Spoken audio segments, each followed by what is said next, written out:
Breaking news for July 22nd, 2021. Wow, we're in for a doozy today. One strike after another. We're in the ring and we're putting up our gloves. Defend yourself. This is digital insecurity for the week of July 22nd, 2021. So let's get started over here. There was news about the Pegasus spyware that we reported on last week and how it had targeted journalists, ambassadors, individual in the space that the information was malware was put on their phones. And so here the news articles came out and from common sources that say, here's how to check your phone for the Pegasus spyware using Amnesty's tool. So if we click on that, we get over here. This is from the independent.co.uk. And right here, just very easy for you can type a phone number and search a relative's address. Well, wait a minute. Well, makes you think that this is going to solve your issue. It's placed there specifically to gather your data. And it says it's powered by been verified, but it searched for owner, full name, full address, and relatives. Why would you need to search for your relatives if you're searching for your spyware? So let's go down into this article a little bit more. NSO Group's Pegasus spyware licensed to governments around the globe can infect phones without a click. It just automatically embeds itself. It's a worm. And here, so it says that Amnesty releases new tool check for you to check on your own whether or not the invasive spyware is secretly installed on your phone. However, as you look through this article, there's no tool check here. And the best we get is that information at the top of your page, which is literally just collecting your data. So be aware, this is not a solution. Okay, before we move on, I did see this for anybody who might be coming out of cooties and looking for a job. It appears that Tesla is really ramping up right now. I just wanted to point this out. Tesla is going on a Salesforce hiring spree as demand ramps up in the US. This was posted today, so very timely. If you just go on the Tesla careers or job site, it says they have over 250 sales positions alone. And Tesla is not a heavy sales organization. So if they're posting 250 sales positions, you know they've got a lot of the manufacturing positions as well being posted. So here it says Tesla advisor, gallery advisor, and other sales roles. So anyways, go ahead and check that out if you or somebody you know is looking for a job with Tesla. Okay, so let's continue here. This is ZDNet. This password stealing Windows malware is distributed via ads in search results. You gotta be kidding me. This is by Danny Palmer. It was posted yesterday via ZDNet. And let's take a peek at this. Trojan malware, the hidden but deadly threat to your network. A newly discovered form of the malware delivered to victims via advertisements in search results is being used as a gateway to stealing passwords, installing cryptocurrency miners, and delivering additional Trojan spyware, malware here. Detailed by cybersecurity company Bitfender, the malware, which targets Windows, don't worry, we're going to get to Mac in a minute, has been dubbed Mosaic Loader and has infected victims around the world as those behind it attempts to compromise as many systems as possible. You know, cell phones are super cheap right now. If you're going to scan the web and just look around, don't use your main device. Just have one for your contacts and all your core data. Never do your banking on your cell phone, and then have a second device or even an older one that you link to Wi-Fi on and do your scanning. That certainly creates a barrier there. Now, whether it goes to a Google account, which all Android phones are tied in, you can't scrape the data off to remove them. That's another issue, but at least this is a first step. Now, what about your home device? If you're going to do online banking, do not do online banking on a computer that you surf the net with. Keep that separated. Laptops are $200-300. Get one that you're going to kind of play with and one that has serious information, and don't cross the two. That's not foolproof, but it sure helps a lot. Okay, so here we go. This is ZDNet and what they recommend. And so if you want to look more into this article, you certainly can and find out about the advertisements that are spreading the malware. So let's look onto here. We've got this is from The Hill, and this was an hour ago, Maggie Miller. The Kaseya obtains key to decrypt systems weeks after ransomware attack. Remember, we reported this 2 or 3 weeks ago on a Friday. A company out of Florida had, through a back door and connection through them to about 1,500 of their customers, including a grocery chain in Sweden, which took down initially over 800 grocery stores, and then they were able to open up 300. So it was 500 that were shut down. Many of these businesses were shut down for the better half of 5 to 7 days, or the worst half, depending on what end of that you're on. And then there were conversations back and forth as to whether or not the organization was organized to accept the money. We don't know the truth on whether or not that was a game or how they played it out. But this article from The Hill states that software company Kaseya on Thursday obtained a key to decrypt its systems and that of customers, which were locked down by the ransomware attack earlier this month. A spokesperson for the company told The Hill in an emailed statement that Kaseya had been given an effective decryptor, and we are actively using it to help our customers. So they found a solution. We obtained the tool from a trusted third party, and for confidentiality reasons, I can't say more than that, says a spokesperson. They will likely be used to assist up to 1,500 companies impacted by the ransomware attack on Kaseya. Cybersecurity experts have linked to Russian-based cyber criminal group REVIL. Boy, I'm had a hard time with my tongue today. Though the federal government has not yet formally assessed who's behind the attack. And what we want to point out again is I also reported that after this ransomware came out, employees from the company stepped forward. These employees are frontline. They know what's going on. They know what the software is, and they stepped out and said, we're using old code. In this world, you can't do that. So if there's 1,500 companies that got this breach because this company was trying to save money, at some point it just becomes a business decision, and sometimes it's theft or fraud. So this will be looked into quite a bit. Let's move on to the next one here. This was 4 hours ago by Igor Boniface, and this is Engadget. Large chunks of the internet are down due to a DNS issue. So this is still going on today. If you can't access online services like Sony PlayStation and Steam, as well as websites like Airbnb, you're not the only one. Starting approximately 11:20 a.m. Eastern time, that would have been 8:20 a.m. Pacific, Down Detector began logging a spike in out. Remember, I pointed out downdetector.com. You can always go to that site yourself, downdetector.com. You put in a site that you're having a challenge accessing, and you'll be able to see whether or not it's with your device or a more global issue. So it began to log a spike in outage reports across a variety of online services and websites. And so it says here, people can't seem to connect to LastPass. Can you imagine?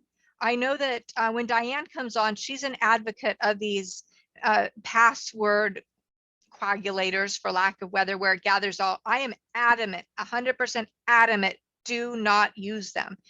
Instead of somebody having to do a brute hack onto one of your passwords to get into one of your account, they just have to do a brute hack into LastPass or any one of these, and then they have all of your passwords. Not a sharp move. Also, TikTok and UPS noted that they were down as well. And I don't have more on this site, but I have another tag here. This is The Verge. This was also reported today. This was a little later. This was a 1:18 Eastern time, so about 2 hours after the last article. This was by Mitchell Clark. Banks, even brokerages, and then of course PlayStation, Steam Store, and more went down in a massive internet outage. Remember, we're all planning for a major blackout. Communications taken offline. They're pulling, they're testing different sectors and areas. It's very clear. Many websites, including banking pages, brokerages, and gaming services, were affected for just over an hour Thursday. So we're looking at least they seem to have got most of it back on as part of a major internet outage. During the outage, customers were unable to access services like Ally Bank, Fidelity. So these are both investment trading companies. Sony's PlayStation, Airbnb, and more, as mentioned on the previous site. Several airline sites were affected as well. Delta, British Airlines, Southwest sites were down or had important functionality like that. Now, remember the last time we saw a major takedown, it was all linked to AWS. The Amazon Web Services cloud was attacked, and whether that was internal or external, it was, I think the estimate was 60% of the sites around the world were taken offline. So we'll see who claims this one. I don't see an explanation here. What do we have here? You may be unable to access several digital tools, including MTA information because of the global, so they're calling it an Acme outage right now. Some of our digital services are offline. This is the Times of India reporting that. So we'll see what else comes up with here. Here's a screenshot that showed that the issue is global. And certainly was very, very interesting to look at the data there. This is from State of the Internet. It is a live site that you can watch outages from. And there we go. So that was the information there. What else do we have here? We have Ars Technica. This was yesterday afternoon. This is Dan Goodwin. Home and office routers come under attack by China state hackers, France warns. Now, why home and office routers? Because of teleworking. Not only can they grab personal information and mess with somebody, they can quickly grab information, corporate information, by attacking somebody through their home router versus an office router. Now, in most cases, there is a VPN installed. In fact, the majority. However, that's not always the case, especially with small businesses, and it may not even be set up right. There may be a tool of a VPN on the unit, but if the individual doesn't use it or goes around it, then they're wide open. Compromised routers give the hackers an anonymity in ongoing large-scale attacks. So again, they're saying this one is China. China state hackers are compromising large numbers of home and office routers for use in vast and ongoing attack against organizations in France, authorities from the country say. The hacking group, known in security circles as APT31, Zirconian, Panda, and other names, has historically conducted espionage campaigns targeting government, financial, aerospace, and defense organizations, as well as business in the technology, construction, engineering, telecommunications, media, insurance industry, security firm. FireEye, which is of course based in Palo Alto, has reported. You know what else is very interesting about this? Where do you think that router was made? Now, do you think if it's made in a Chinese manufacturing facility, that they might embed something in it that would allow them direct access? Yeah, I don't know either. That would probably be impossible. We got to pay attention to where our tech is being manufactured. It's reckless. Okay, here we go. I pulled this one up. Banks, brokers. This was a tie-in. It looks like it looped back to this. So let's just move on to the next one. So it's not. Okay, so we've got 9 to 5 Mac right here. This was from Ben Lovejoy. And this was yesterday morning, actually. And the title here is XLoader malware infects Macs. See, I told you when we were talking about PCs, Macs have their share too. So here we go. Malware infects Macs now, collects keystrokes, screenshots, and more. XLoader malware has now migrated from Windows machines to attack Macs too. We got to be equal opportunity. An evolution of the malware known as Formbook. It lets an attacker log the keystrokes, which means every time you're pushing a key on your keyboard, it's logging the order that those are in. It also takes screenshots. So internally, it's taking screenshots when maybe let's say Wells Fargo as an example. If you see the keystroke Wells Fargo being grabbed by machine learning, then it's going to know it wants a screenshot of that login or a screenshot of the account number. It's all automated. Nobody's sitting there watching you or logging in. It's 100% machine driven, which is scary because it's a mass attack. It lets an attacker log keystrokes, take screenshots, and access other private information. The malware is sold on the dark web for $49. Here's my example again. We talked about this a couple weeks ago. These are off-the-shelf products. It's software as a service. That's a model that we see quite a bit with white-collar companies. This is on the black web as well. Somebody created this this software program. You pay $49, you get a copy, and there you go, enabling anyone to deploy it against both Windows and Mac users. The good news is that it does require user action to trigger it. Attackers typically send an email that contains the malware embedded in the Microsoft Office document. Checkpoint Research, CPR, sees a new strain of malware that has evolved to steal the information of Mac operating service users. Named XLoader, the new strain is a derivative of the famous form book malware family. See, the families just like to multiply and expand, which mainly targeted Windows users, but disappeared from being on sale in 2018. Formbook rebranded to XLoader in 2020. Over the past 6 months, CPR studied XLoader's activities, learning that XLoader is prolific, targeting not just Windows, but to CPR surprise, Mac users as well. XLoader is stealthy, meaning it is hard to tell when a Mac is infected with it, but the company does provide one method of checking. So this is what I've got. If you want to come back to this site, you can see it in the header. Okay, what do we have here? This is techrepublic.com. This article was actually from a few days ago, July 15th in the morning. Esther Shin, security is her area. Ransomware attackers are growing bolder and using new extortion methods. We all know about phishing, right? They just put out a little bit of bait and hope they hook you. And we talked about, this is phishing with a PH. We've also talked about vishing with a V, where they take the tactics of online into the real world, and they'll use social engineering in order to get data or to, the sky's the limit with that. So IT and OT environments are increasing targets, and threat actors are using dark web forms to launch cybercrimes, according to Accenture's 2021 Cyber Threat Intelligence Report. It's hardly surprising that threat actors are pervasive and aggressive.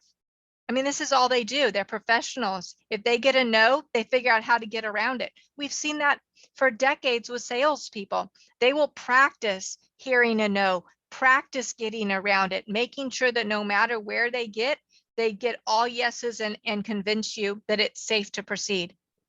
But a new report finds in the first half of 2021 that they have been testing new extortion methods.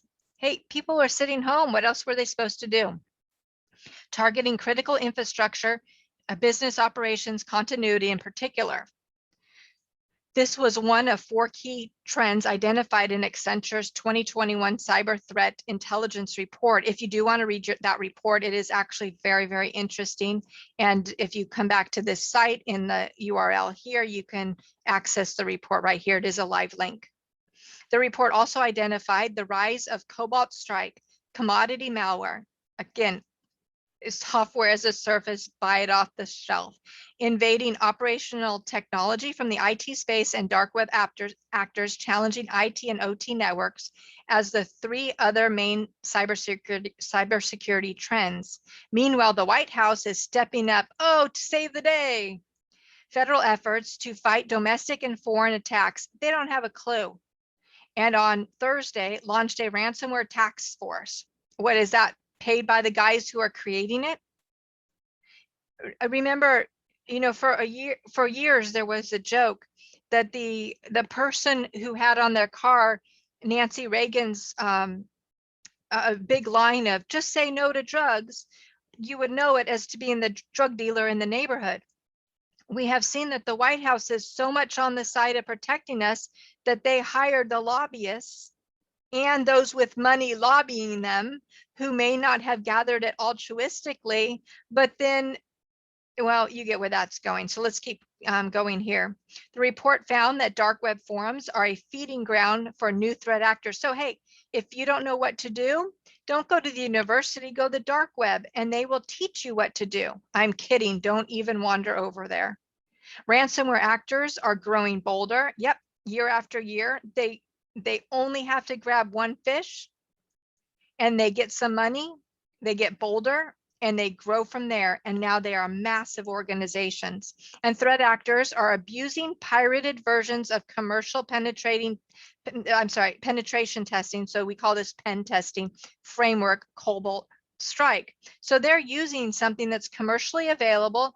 It was meant for altruistic reasons for a company to test whether or not individuals can break in to their secure network. So pen testing, you can hire digital security experts to do that. However, no surprise to anybody in the community that threat actors are also using the same software. However, they're not paid to go in. They help themselves once they're inside.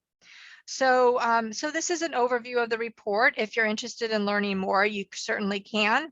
And year after year, these reports very interesting to read and scarier, quite honestly. Okay, here we have BBC News. This was 12 hours ago. Hackers reportedly demand $50 million from Saudi Aramco over data leak. Now, initially, when I saw the 50 million, I thought that this was probably related back to this Kaseya, because remember that was in the 50 to $70 million range. But no, look at this, a different target. Take a peek at this. The world's most valuable oil producer, Saudi Aramco, has confirmed to the BBC that company data has leaked from one of its contractors. The files are now reportedly being used in an attempt to extort 50 million from the company. The global oil and gas industry has long been criticized for failing to invest in cybersecurity. In May, the Colonial Pipeline in the US was hit with a ransomware cyber attack. In an email statement, Aramco told BBC that it recently became aware of the indirect release of a limited amount of company data, which was held by third-party contractors. So they're being so vague, we don't even know the depth of it. And honestly, we don't know when the leak was. Companies usually don't say, hey, we had a leak an hour ago. They may not have known about it for years. And even if they found out about it, they silence it until they have a solution and feel they have it under control. So there you go. And here's an interesting question that came up. Let me see if I can move into this one. And looks like it may have covered. There was an article that came up, and I had this screen marked because it says, you there, Satoshi, and this is IFL Science, OTCPM, Irado Bitcoins. You see there's quite a bit, but what's interesting is a number is a number. Math is real. And here the question is, are you there? 26 million of Bitcoin moved from what was known as Satoshi Nakamoto's account. But then there's another one that says 21 million from the wallet that's been inactive for 9 years. Well, we don't know if it's true or not, but what it's trying to show us is that even our wallets are insecure. We don't know if this is the entire amount. We don't know if it's a portion of amount. We don't know if it's scaring people away from digital coins. A lot more questions there than the truth. Again, we got to look deeper to see that. I wanted to look at this one as well.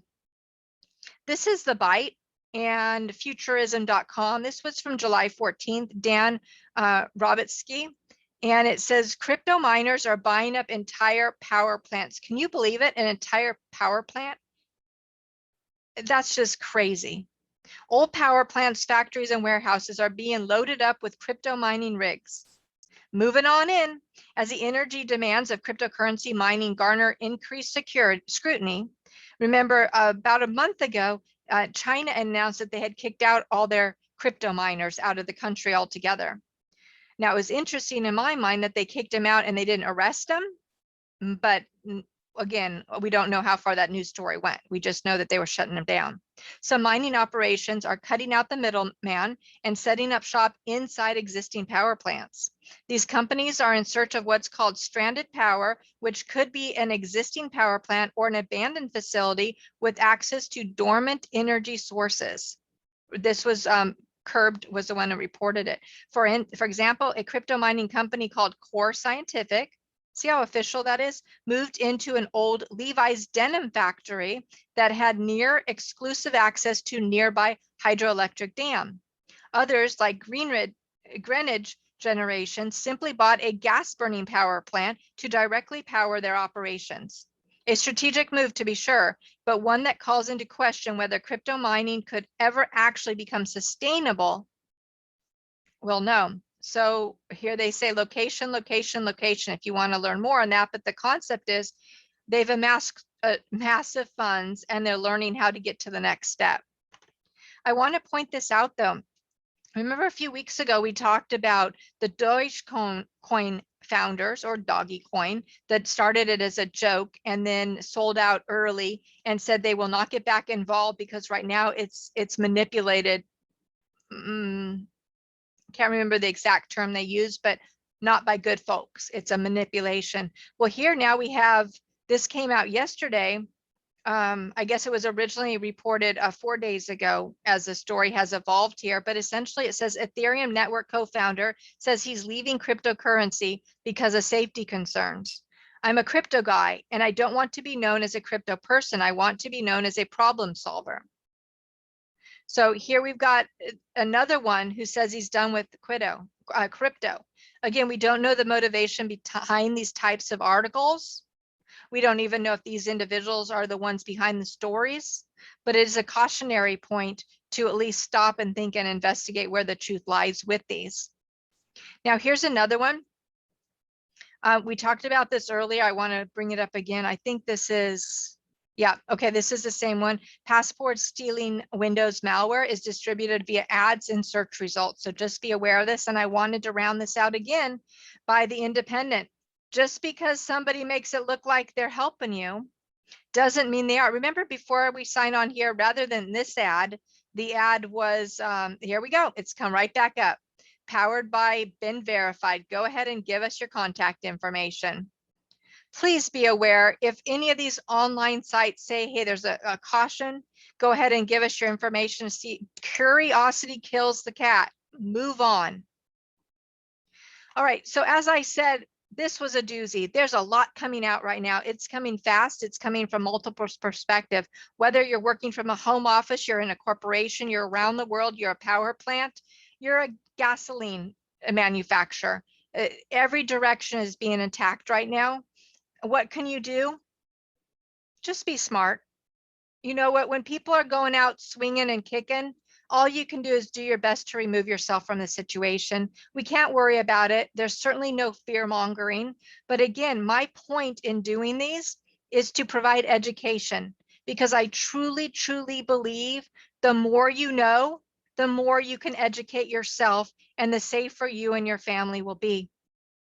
And when we talk about different segments, whether it's participating in a work from home scenario, or your child studying from home, or just protecting what your child sees on the internet, this virtual world that we live in is getting crazier and crazier. And it is beyond the wild, wild west of having no regulation whatsoever. Because before they can be arrested and shut down, it's whack-a-mole. They pop up somewhere else and they disappear from where they were at. So it's really up to us to understand the basic concepts of what is going on and what we can do to just be wise about the steps that we are taking. All right, this is breaking news for the week of July 22nd, 2021, and this has been digital security. It looks like the next time I will be on will probably not be till Sunday, but we'll have 2 issues back to back on Sunday coming out. As always, go ahead and comment below. I do my best to follow, improve based on the feedback, which is really important to us because I don't want to talk to myself. We really want to get this information out there. And I want to know that we're working towards more of an education model. And so as we move forward, there's going to be more tools and resources to quickly help you develop your own digital security. So once again, this is Digital Insecurity Breaking News, July 22nd, 2021.